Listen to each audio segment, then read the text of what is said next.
years, our next guest has been dedicated to sharing her love and expertise in dance education.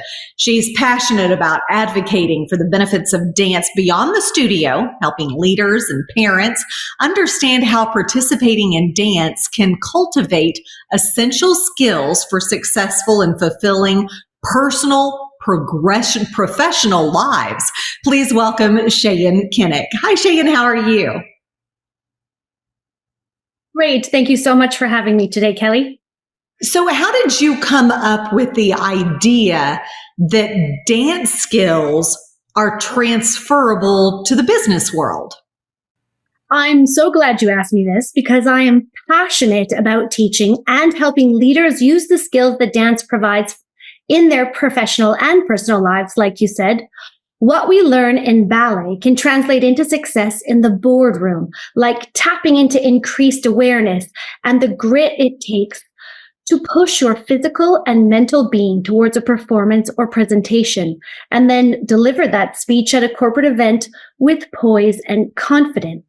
And I started dancing at the age of 3, so I've been on this journey of self-discovery and mastery for almost my entire life.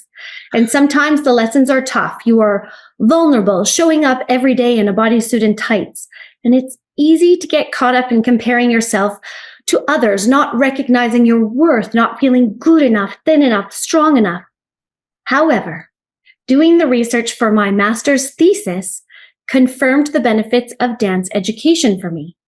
And that's how I wanted to research the embodied learnings from dance, because my experience and frustration over the years has been that many people dismissed my artistic aspirations as just for fun or frivolous, like dance is an unnecessary hobby.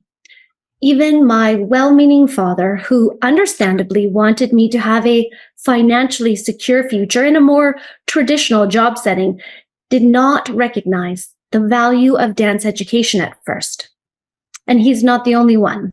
I have witnessed parents of my students encourage their children to leave dance around high school and focus on skills or education that will support a better future. Once again, reinforcing this idea that dance may be irrelevant. But the tragedy is we tend to dismiss anything artistic as non-essential.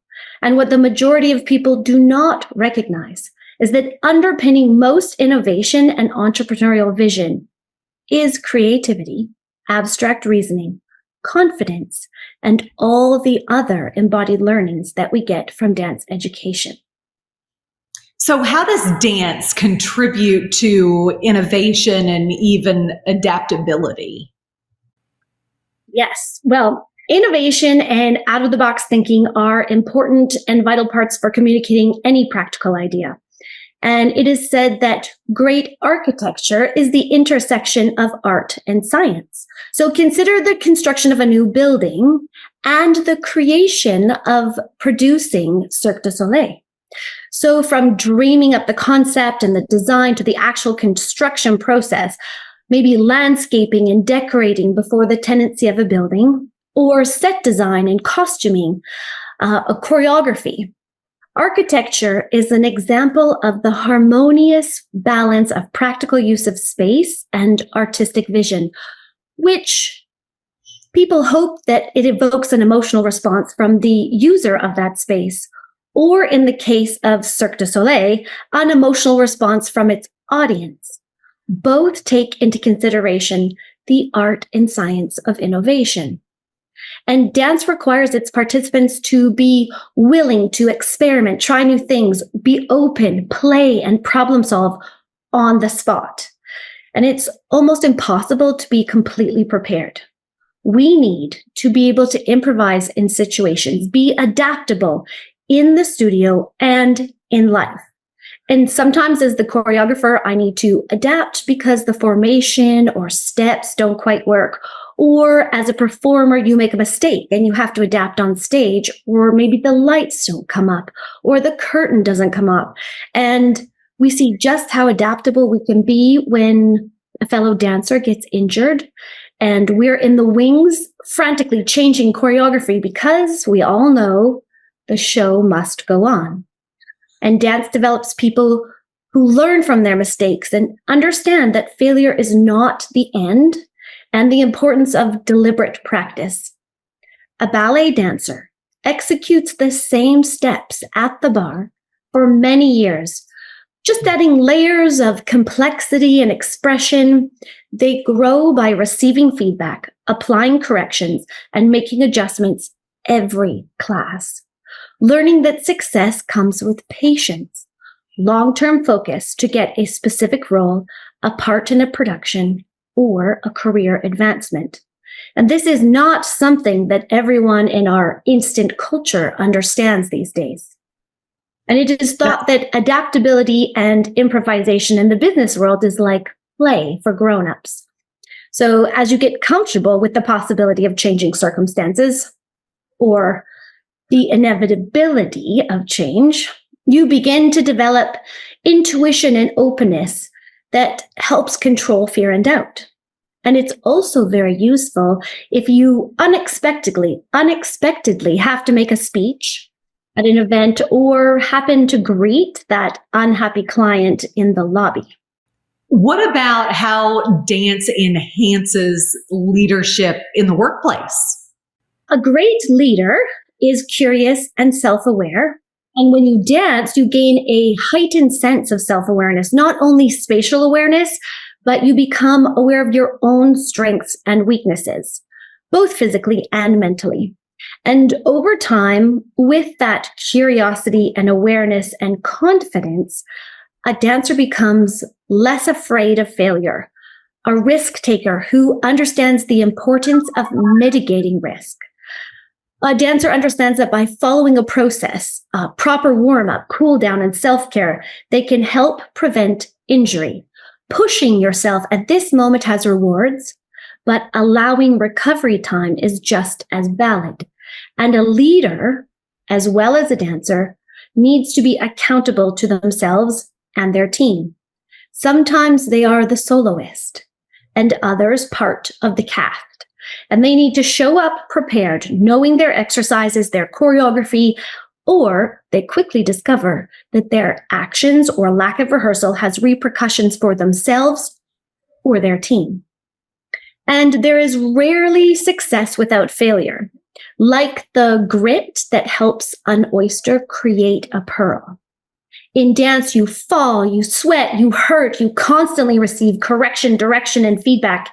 You reflect, analyze your posture and movement patterns, apply it, figure it out, and you feel or see a win, and you become more connected to yourself, your fellow dancers, the music, your breath, and you are present.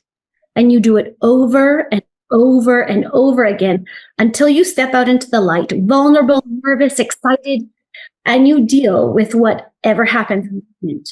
And if we take this into the office environment, a proposal needs to be presented on a specific date and it's crunch time.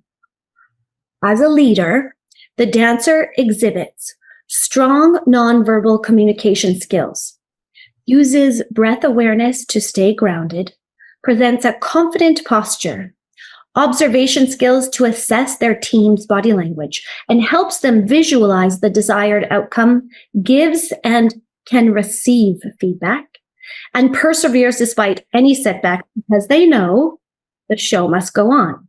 They are adaptable and resilient leaders. And then after this deal is signed and the curtains are closed, we do like to celebrate. Now, I'm sure there are some dancers out there going, I need her to come and speak to my group, to my parents. Can folks get in touch with you and can you speak to their groups and kind of go over exactly what you've gone over and how important dance is in life? Absolutely. So whether you want to get in touch with me through LinkedIn or through my website, cheyennekennick.com. I'd love to come out and speak, whether, and just point out whether you dance from an early age or begin as an adult, whether your studio does hip hop, salsa, or ballet. We can cultivate connections with our bodies and our physical instruments and learn how to care for them. And more specifically, I'd like to also point out that dance has many health benefits. It releases endorphins and helps reduce stress, and it is used in neurological disorder treatments for Parkinson's. And whether you're sitting in the ballroom or boardroom or ballroom at the moment, dance is beneficial for everybody who tries it. And so if we think about, or to quote Oprah Winfrey, she says, every day is a chance to draw in a breath, kick off your shoes, and dance. So absolutely, contact me and I'd love to come and speak about the benefits of dance. Shay and Kinnick, thanks so much for joining us today. We really appreciate it.